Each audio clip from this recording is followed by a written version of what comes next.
In the wake of an elementary school shooting in Uvalde City in Texas, the United States once again found itself plunged into sorrow and outrage.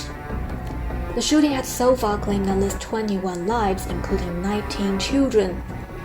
President Joe Biden delivered an urgent call for new restrictions on firearms after the tragedy. What struck me was these kinds of mass shootings rarely happen anywhere else in the world.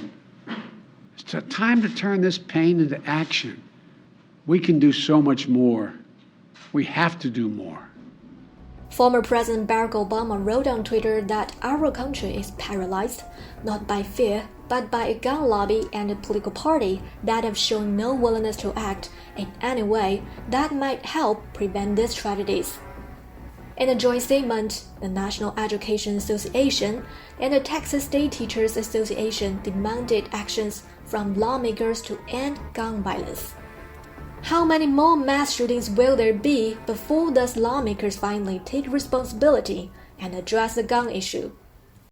U.S. Senator Chris Murphy delivered a speech on the Senate floor Tuesday in response to the deadly mass shooting. What are we doing? What are we doing? Just days after a shooter walked into a grocery store to gun down African American patrons, we have another Sandy Hook on our hands.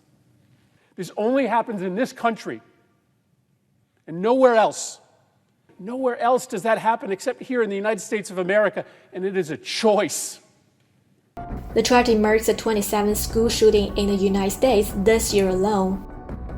According to Gun Violence Archive, over 31,300 people died or were injured due to gun-related incidents in the United States this year.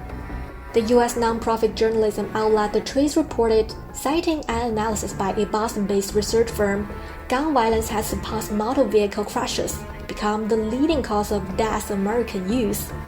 A recent Gallup poll has shown that 80% of Americans express concern over crime and violence, the highest level since 2016. British newspaper The Guardian lately reported that the recent mass shooting in the United States marked an alarming convergence of racist extremism, gun violence, and the radicalizing effects of social media.